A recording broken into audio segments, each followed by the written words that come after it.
खरं तर चर्चा होऊ शकते, परंतु अशा पद्धतीनं हाणामाऱ्या आणि भारतीय जनता पार्टी जो सत्तेत आहे केंद्रात, राज्यात अशा पक्षाच्या कार्यकर्त्यांनी काँग्रेसच्या कार्यालयावर हल्ला करणं चूक आहे. एक टिपू सुलतानाविषयी एक फोटो लागला मालेगावच्या त्याच्याहून ही चर्चा चालू आहे. टिपू सुलतान इंग्रजाविरुद्ध लढले हे सत्य जरी असले तरी त्यांनी काही अत्याचार केले याच्यात इतिहासाचे पुरावे. परंतु या टिपू सुलतानाच्या नावाने मार्गाला नाव द्यावं असं भारतीय जनता पार्टीच्या लोकांचाच ठराव मुंबई महापालिकेतला समोर आलेला आहे. या टिपू सुलतानलाच जे राष्ट्रपती राहून गेले भारतीय जनता पार्टीचे कोविंद यांनी शहादत त्यांची झाली अशा पद्धतीचं वक्तव्य केल्याचे तिथे पुरावे आहे. आणि म्हणून अब्दुल कलाम आझाद यांनी सुद्धा टिपू सुलतानविषयी असंच वक्तव्य केलं होतं आणि त्याच अब्दुल कलाम आझादांना राष्ट्रपतीचा उमेदवार भारतीय जनता पार्टीने केलेले आहे. सांगण्याचा मुद्दा हा की भारतीय जनता पार्टीचा दुटप्पीपणा आहे.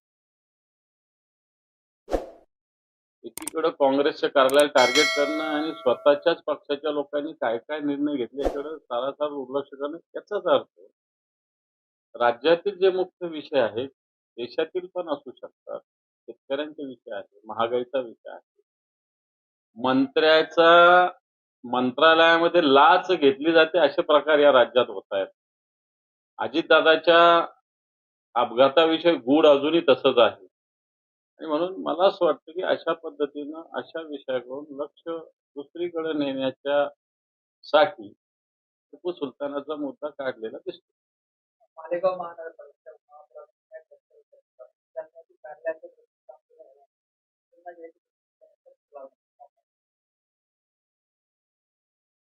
कोणाला टिपू सुलतान आवडतो न आवडतो ज्याचा त्याचा विषय आहे. टिपू सुलतान व्यक्तिगतरित्या ठेवलं पाहिजे ज्याचा त्याचा विचार असू शकतो, परंतु या टिपू सुलतानांनी ज्या पद्धतीनं कारकिर्दीला इंग्रजाविरुद्ध लढले हे जरी सत्य असलं तरी हिंदूवर त्यांनी अन्याय अत्याचार केलेले हे तितकंच खरं आहे. म्हणून मला असं वाटतं टिपू सुलतानाचा फोटोवर प्रेम किंवा टिपू सुलतानच्या विचारावर प्रेम असणारे अवलाद आपल्या या देशात अजूनही जिवंत आहे. हे जरी सत्य असलं तरी फोटो हा ज्याचा त्याचा खाजगी मालमत्ता आहे. त्याने टिपू सुलतानाचा लावा नाही तर जिन्नाचा लावा. भारतीय जनता पार्टीनं जिन्याच्या कबरीला जाऊन पुष्पहार अर्पण केलेला आहे, त्यामुळे ज्याचा त्याचा व्यक्तिगत विषय.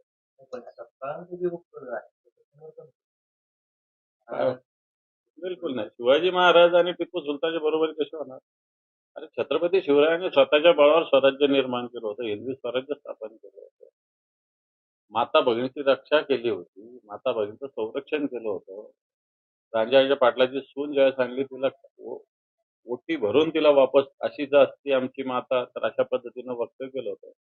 आणि याच टिपू सुलतानांनी गायत्री नावाच्या महिलेवर अन्याय केल्याचे पुरावे इतिहासामध्ये. त्यामुळे बरोबरी कुठून होऊ शकते? बरोबर नाही होऊ शकत.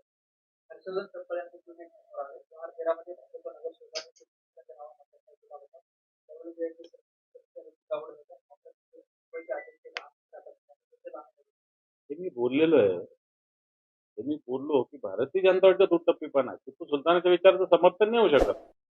पण भारतीय जनता पार्टीच्या विचाराचा दुटप्पीपणा हा मुद्दा मी आपल्याला सांगतो की भारतीय जनता पार्टी एकीकडे टिपू सुलतानाचं नाव मार्गाला देण्याचं सांगतं, एकीकडे टिपू सुलतानाच्या विषयी काँग्रेसचे अध्यक्ष बोलले म्हणून त्यांच्या कार्यालयावर हल्ला करतो. टिपू सुलतानाविषयी जे बोलले त्याच्याविषयी तर बिलकुल समर्थन होऊ शकत नाही, परंतु हल्ला करणं हे काही त्याला उपाय नाही.